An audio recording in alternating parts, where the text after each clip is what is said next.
One.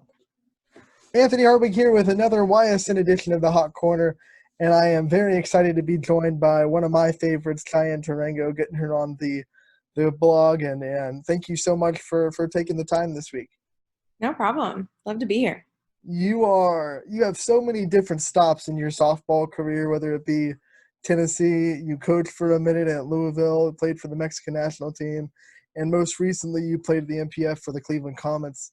So many stops, but I want to start with your high school career because here at YSN we cover so many high schools, and we like to learn on the roots of all these great players that we're talking to. So what was your kind of high school part of your career kind of like, and what are some of the memories you have of playing in high school? Oh my gosh, high school. I loved high school softball. It was great. Our league, I guess you can say, was really competitive. I had multiple people in our league that went to really big time schools. Our rival was Haley Wagner. She played for Michigan. We were rivals. I loved it. It was awesome. It's kind of where I grew into myself as far as like confidence on the mound. Up to bat too. It was something that people relied on me on doing the big things. So, yeah. You kind of grew up in a different recruiting world where people could get recruited before high school even started. When did you make your commitment to Tennessee? I committed my sophomore year, which technically was kind of late. At the time, it was getting sooner and sooner. I know a few of my friends committed the end of their freshman year, and I was still looking, and I think I committed the beginning of my sophomore year. So, I can't. It was hard. It was definitely hard because you're so young and you don't know what you want. I didn't know what I wanted to do. I didn't know, hadn't seen many places in the States, so I didn't know what I liked and what I didn't like. And recruiting trips were very stressful at times because you'd go with big groups of people, and so it was like trying to get attention with the coaches and then all that stuff. So yeah, it was stressful. I'm glad that they changed it though. What was it about Tennessee that kind of made your sights set on Tennessee and you made choose Tennessee, and was there kind of a moment where you knew it was Tennessee? Yes and no. It was more of like I narrowed it down type thing. I loved the atmosphere of Tennessee in general. I still love it. I love the trees, the colors, everything like that. Aside from the orange. I wasn't a big fan of the orange, but I loved all the facilities, and everyone was just so nice there, and so I just felt at home. Tennessee is kind of known for supporting their women's sports programs because everything that Pat Summitt did, they kind of the front runners when it comes to putting their women's sports on the precipice. What was it like kind of being in that environment where women's sports is kind of promoted so well at Tennessee? Oh, it was awesome. Everyone knew who you were. As far as an athlete, it was great because we would always joke around with the guys because we were just so much better than them. So that was a running joke. But we had a lot of respect out there, and it was great in that aspect. I imagine that running joke was really big for the basketball teams because when you think about Tennessee basketball, you think about the women's program first. The court's named after Pat Summitt. Do you have any experiences with the two basketball teams that kind of that running joke kind of came about? I had friends on both teams, but they all knew that the women's team was way better than them. And I actually got to play horse with Pat Summitt when I was recruited. So that's kind of like a cool thing that I've got in my back pocket. If that doesn't make you commit, then they pulled out all the stops. It was definitely a trip to remember. What were some of your first interactions with the Coach Weeklies, and kind of what were your first impressions of them? My first impressions, they were definitely. They were a couple. First and foremost, obviously. So I thought that everything would be more of a homey, like, feel. It was hard to tell because as a sophomore, well, as a freshman, because I was getting recruited as a freshman, I was very quiet and shy, and a lot of people and on all my recruiting trips were like, does she like it here? Like, and I don't really show much emotion and reactions, but I definitely, I felt safe there. I felt relaxed. I didn't feel, I don't know, they just made me feel at home, really. It's not kind of a norm having two head coaches and the co-head coaching kind of thing. Mm-hmm. What was that kind of like being coached by two different people and they're both the head coaches and they both have their own style?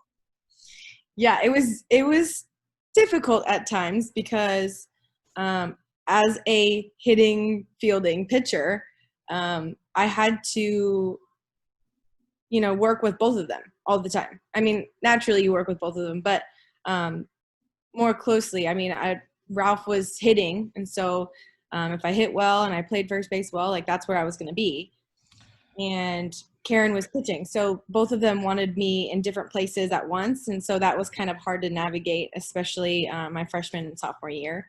I kind of settled in after that and kind of figured out where I needed to be and what I needed to work on my own. But yeah, I think that was probably the hardest part, was trying to please both of them when pleasing one didn't really please the other. So you had to kind of figure it out that way. We had Jessica Schultz on a couple weeks ago, and we talked about 2013. She had a different feel about that, I'm sure. Going through that Women's College World Series and that whole tournament, for your perspective at Tennessee, what was it like kind of getting to the finals and running through the tournament? Well, the tournament was awesome. I mean, getting to the finals was, they were all nail biters. It was the last innings every single game. It was exciting. It was fun. It was something that you live for, honestly. Like that's why you play the game. But yeah, that last game was, it still hurts. I mean, I don't think it'll ever not hurt, but yeah. I mean, the euphoria that you guys must have felt when Maddie hit a home run and no one was touching Alan Renfro. Kind of describe that moment when Madison Chipman hit a home run in the 11th inning. Oh, I got goosebumps right now. Honestly, we were shocked because, I mean, we were struggling. Obviously, both teams were struggling to hit. And Maddie, her mindset, she was just like, you know what? I'm going up swinging. And so we're like, you know what, Maddie, do it. Go for it. And so, of course, she gets her pitch, which is up. She loves the up pitches. And so she just took it for a ride. And we were just, I mean, it was almost speechless. Like we were just ready to run out. And that was it. That was the end of the game. Right. But, yeah, it was crazy. Looking back, do you think that dramatic spike in emotion kind of hurt you guys since it was such a – it felt like you couldn't do anything, and then all of a sudden you're up 3-0. Do you think that hurt you guys going forward? I don't think it hurt us. I think at that point it kind of changed the way that we played because, I mean, you're playing to win, and then all of a sudden you start playing to lose or like playing not to lose. So, I mean, that could have changed. We were a little bit more careful than what we should have been. What was the preparation like after that game for game 2? The preparation. I mean, I imagine coming off a loss like that is so difficult. It was draining, that's for sure. Like after that game, I felt more exhausted than after any of the other games because I remember, like I said, all of the games were extremely high intensity, like last innings, nail biters, all of that.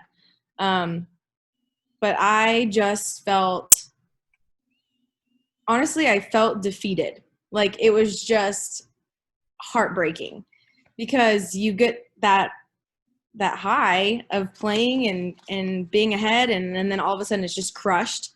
So I think most of us were trying to avoid that and avoid that conversation and trying to just put the game behind us and go on to the next one. But obviously it didn't really go our way. Now, that was the longest game in finals history until 2017. Do you Mm-hmm. have any memories of watching that 17 game that went 17 innings and thinking, I'm kind of lucky that Mars only went 12? I mean, 17 innings, that's a long game. And I feel bad for everyone that was on that field because that is just physically draining on your feet, on your mind, on just everything.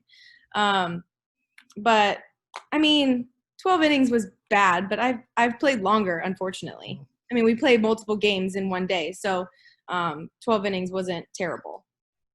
Was it a different kind of 12 innings, though? Because it was like the national championship, the stress was elevated. So 12 innings kind of felt like 20. Oh, yeah, definitely. I mean, we could have played 5, and it would have felt like it Right. was taking forever, to be honest.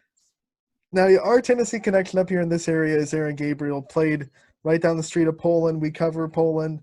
What was it like having her as a teammate, and talk about her for a minute, just because she's such a dear friend of YSN in the show. No, I love Erin. Um, during the that game, she was out with a hip injury, and we had the whole like tornado issue that year. And I felt so bad for her because we ended up having to go downstairs and, take shelter and all that. And she was freaking out. And so my dad actually had to help carry her downstairs and into shelter. But honestly, Erin has the biggest heart. She's such a sweetheart. I loved playing with her and being pitchers together. There's just a different bond that you have when you're all pitchers and you're all together all the time. So yeah, I mean, Erin's a great person. Let's talk about some of your other experiences after Tennessee. First, I mean, you got to play with the Mexican national team. What was that kind of like to represent a country instead of a college, and kind of have a country on your chest and be able to represent a nation? What was that kind of like? Um, very empowering. I was proud to represent something bigger than myself, something that kind of rooted my whole family, and so it was very emotional at times, to be honest. I mean, you go into some of these big games and these big tournaments, and it's just a whole different feeling. Was it weird playing Team USA and kind of, you kind of grow up and you taught to root for USA, but now you're playing against Team USA? I actually played for USA Yeah. on the junior national team. So that was kind of weird because you see some of the old staff there, and I'm like, oh, hi. But I mean, it was fun. It was interesting at times because, I mean, Team Mexico, we're still the underdogs always. Any team is up against USA. So it was fun. I still always rooted for them when they played other people, but yeah, when it was us, it was a dogfight. It was like, all right, we got to beat USA. You had a cup of tea as a volunteer assistant at Louisville. Talk about turning on your coach's kind of mentality and what that was like to coach instead of play. My first game coaching was emotional. I was, I mean, I was still playing at the time because I was still with Mexico and all of that, but it was kind of like a bittersweet, like I want to be out in the field and I want to compete. But I loved working with some of the girls and seeing them improve and taking some of the stuff that I use as a pitcher, because I worked with mainly the pitchers, but taking them and showing them one aspect of the game and then using it and growing their own game is awesome. It's a great feeling, and I'm super lucky that I get to do that, and hopefully we'll continue doing that into my next chapter of softball. Now, most people go out of college and go to the MPF.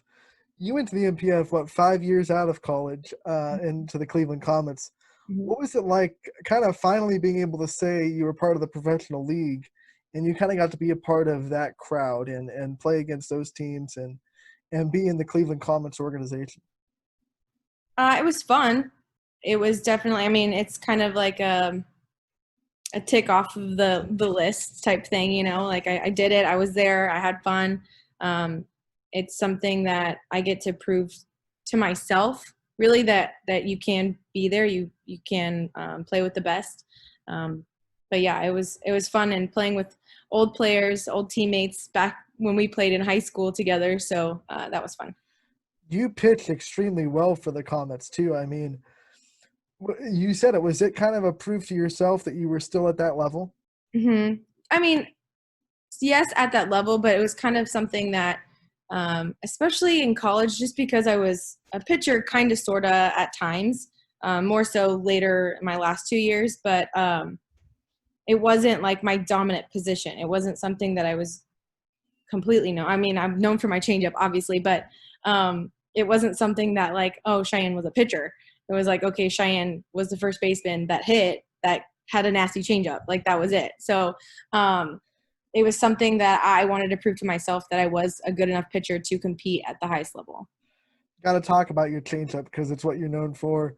It's deadly. It's kind of a. How would you even describe your changeup if you had to describe it? Extremely slow. Right? Yes. I honestly, and there's so many times where I had pitching coaches that were like, Cheyenne, you need to speed it up. You need to get it faster. And I was like, dude, I don't know how I do it. I don't know how it comes out so slow. But I mean, as long as I place it where I need to place it, it works. So that was all I needed to do. I mean, correct me if I'm Alabama Super Regionals, it worked really well. Yes, yeah, it did. Yeah, it got me a little nervous then, and there was another game that we played against Alabama that I ended up throwing it like 3 times in a row to the same batter, and I was like, Karen, you want it again? Like the first 2 times, but 3 in a row, you want it again? And she was like, yep, throw it. And I was like, okay. You brought up your dad earlier. He just embodies the crazy softball dad persona. Talk about what it's like, kind of what the relationship's like, and what it's been like having him kind of cheer you on in the checkerboard overalls. Oh gosh, I mean, he is a huge fan. I mean, of me and my brother. He will support us in everything and anything that we do. So he's always there for us. He is not afraid to be embarrassed. I don't think he even ever gets embarrassed. But yeah, he went all out for all of my games whenever he came. It was really hard for him to get there, obviously, because, you know, he's from California. It is a long trip, and we do play a lot of games. So he did come out for all the important ones, and it definitely gets everyone in the spirit when he's around. But he's excited to do it for my brother. My brother's playing at Ball State this year, so he just got his own his new set of overalls that are red and white striped.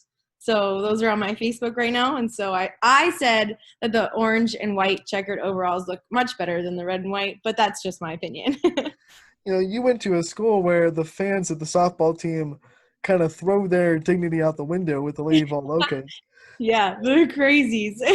I'm pretty sure that your dad felt right at home. Yes, they all got along. They all loved him, and it was definitely fun. And they took over when my dad wasn't there.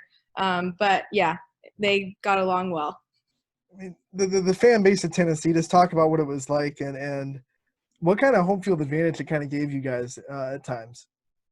It was definitely one of the reasons why I loved Tennessee. The fans are incredible in all sports. They are diehards, super supportive. And even now, I still get messages all the time about people being my huge fan and whatnot. And I think it's great. But it definitely changes the game when you're playing and they're all rooting for you and the crowd's wild and they heckle the opponent. So that's, I mean, it's all about the environment, really. Gets you pumped. You step into Tennessee, and all of a sudden you have so many eyes on you. You're playing on one of the biggest levels of softball. What was it kind of like, kind of all of a sudden knowing that you're kind of a role model? You have so many eyes on you, and you have so many little girls that are looking at you. What was that kind of like trying to transition that?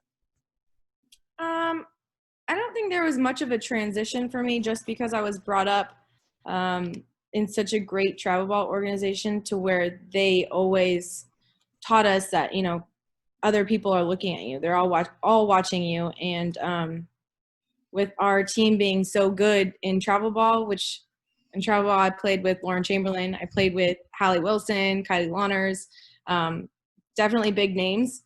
So we were constantly watched all the time. And so being at Tennessee, it was more of a proud moment. It was an honor to be somebody that they looked up to. What was it kind of like now? What are you up to now that you're, we can't play right now, it's this COVID-19 world. What have you been doing to keep yourself busy? Um, Honestly, I picked up some side jobs, but I'm looking forward to my next journey as a coach. Um, I can't really announce anything yet, Okay. but it's coming, and so hopefully it'll be announced soon, and you guys will all see my next big move. Obviously, we can't announce where you're going to be, but how excited are you to kind of get back to that coaching hat and put that journey back on your softball career? Oh, I'm so excited. I'm excited to get back out on the field, first of all, because I feel like it's almost been a year since I've been out there. So, yeah, I'm excited to work with the girls. I'm excited to get on the field and get dirty. You've spent time with the Division I softball program, so I think you're qualified to answer. What kind of advice would you give players right now that are going through it? Recruiting has changed drastically right now because coaches can't get to games, especially class of 2022. What advice would you give to the girls just trying to get exposure right now? Email. I mean, a lot of people have asked me this. We did the same thing when we were younger. We emailed all of the coaches when it came to all of their tournaments and games and all that stuff.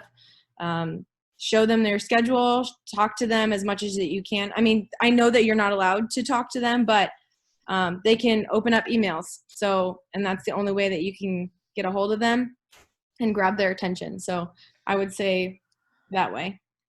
And social media is also a great avenue nowadays because almost every coach is on social media. I would say just tag your videos in the Yeah. coach. I mean, Yep. I know the coaches are probably like, oh my gosh, there's so many tags. But yeah, sometimes we'll click on one thing and all of a sudden we're intrigued. So yeah, definitely tagging, sending, everything.